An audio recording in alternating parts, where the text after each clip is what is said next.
Hi, I'm Michelle McManus, your state senator for the 35th State Senate District. Thank you for tuning in this month with In Touch with Northern Michigan.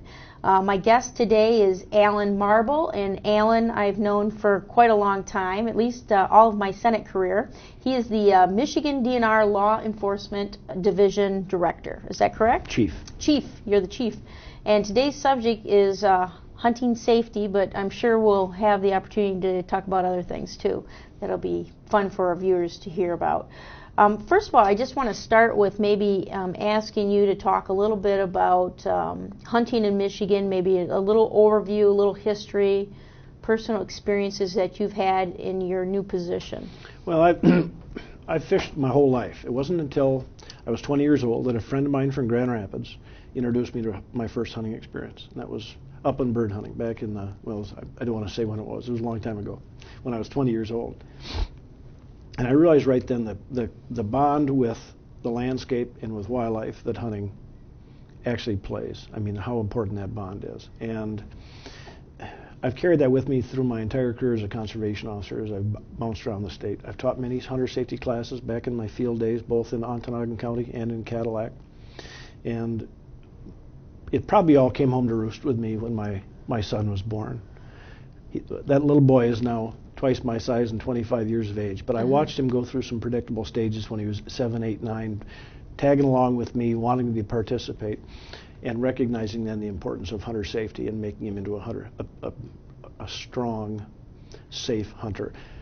And that's where an outside instructor was really important, because sometimes a parent's lesson is best also given from a different perspective of a volunteer instructor, because we all know that sometimes our kids don't hear what parents. we're saying, exactly. Right? Oh, yes, how well we know that. Yes, indeed.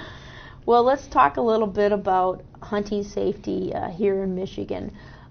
First of all, when in our history did we really start, as a agency, the DNR, in the state, talking about hunter safety? Has this been a long it's been process? around a long time. It became much higher on the radar screen in the 1970s. Why was that? Well, I think that's when I think hunters in general began to feel some sensitivity from non-hunters. I think we were looking at the statistics from those eras. If you look at the hunter safety or hunter accident statistics from the 40s and 50s, it's terrifying. 30 fatals a year, 30 fatal accidents a year back in gun deer season, back in some of those years. Okay. And I think it was just the self-policing that sportspersons have always applied to their sport. They are more than willing to look at what they do, how they do it, how to make it better, how to make it safer, how to make it more acceptable to the general population. So we really got into it big time in the 1970s. Okay. Well, from there, how was it determined who would need hunting safety? When the first law was passed requiring it, it was required of any first-time hunter born after January 1st of 1960. Okay. And recently, through your legislation, it became required for any apprentice license after 2 years of apprenticing. Maybe, all the viewers might not know enough about the apprentice hunting legislation that was passed last session. Do you want to maybe just give us a brief? There were two real essential pieces of legislation. That one, the apprentice hunting license, or legislation, and then, well, it is a license, and then also the lowering of the hunting age. What's so magical about those two things? Because they really did kind of rejuvenate the sport a little bit. Those two items of legislation probably did more for hunter recruitment and retention in the state than anything that the legislature or the department's done in many years. Your apprentice license bill created an apprentice-level hunting license for almost all species of game, and it allows any person without benefit of hunter safety to hunt for those species and obtain a license as long as they are under the strict, immediate hands-on supervision of a mentor, a licensed hunter, licensed for the same game, 21 years of age or older. Somebody who has taken the hunting safety Exactly. That course. Person must be hunter safety certified and be 21 years of age and have the valid license. The whole idea is, a good example is, I had a neighbor when I lived in Cadillac who was always interested in hunting, and he expressed an interest in tagging along. He was busy. He didn't have the time to to take hunter safety, or felt he didn't have the time. This vehicle, this apprentice license, would have allowed me currently to take that person out. Certain kinds of hunting really lend themselves to mentored apprentice licensing. Our turkey season coming up is a perfect example.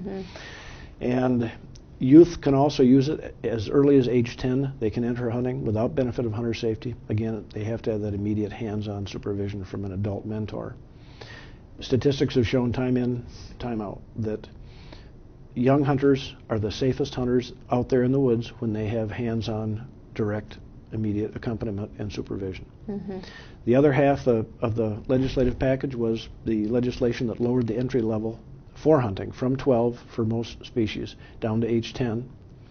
And for firearm deer, it brought it down to age 12 for private land hunting. And again, I can immediately recall the era when I was raising my boy when we lived up in the UP. When he was 10, he was perfectly capable of safely hunting, but I couldn't take him. He could go along, but he was ready to make the step from being a tag-along to being a participant. And I couldn't let him. And I almost lost him, because at that time those other magnets started attracting youth away from hunting. There are other things more attractive going on. And this is going to really help us resolve those issues and get and keep our youth involved in this wonderful pastime. And so, you know, if somebody wants to take a hunter safety course, those are certainly available throughout the state. And there are some really great sportsmen's clubs that host some of these classes. What kind of recommendation would you make to somebody who feels that either they need a refresher course or they want to take their youngster?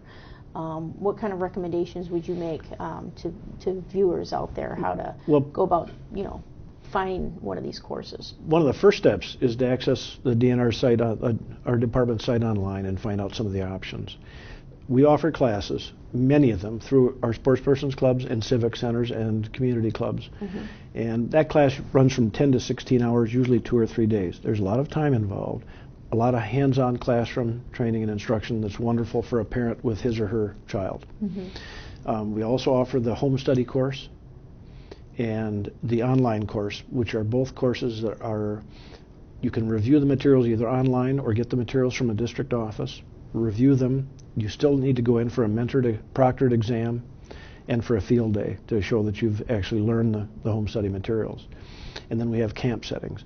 But probably the best setting is our volunteer classes taught by volunteers through sportspersons clubs and community centers. The Cedar Rod and Gun Club up in Leelanau County does an outstanding job.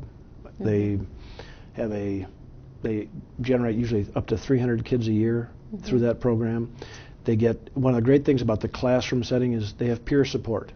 They're there with other 10 or 11 or 12-year-olds. They have that comfort zone of being with their peers rather than some of the other settings. And I think that goes a lot to give them confidence in their learning and confidence in their abilities. Sure. Now, what are some safety tips that are just common safety tips for just a regular person to be aware of? You certainly learn them in the class. Well, we teach the 10 commandments of gun safety, and I don't know if I can pull each of them up out of memory. How about the top 2 or 3? The top 2 or 3, of course, is every firearm should always be treated as if it's loaded. And when you say that, does it recommend that you point your firearm in the sky, to the ground? What's the recommendation The there? ground's your safest target, to have the gun muzzle at all times when you're not actually and pointing. Have it on safety. And have it on safety. And the gun should never be pointed in a direction that it wouldn't be safe to touch off the trigger. That's probably the single most important rule. Another key one is the finger should never be in the trigger guard of a firearm until you're ready actually to take aim and shoot. You talk to most hunters in their 50s and 60s, and if you prod them enough, they'll admit to being either present or part of an accidental discharge of a firearm. Sure. And it is a sobering, terrifying event. And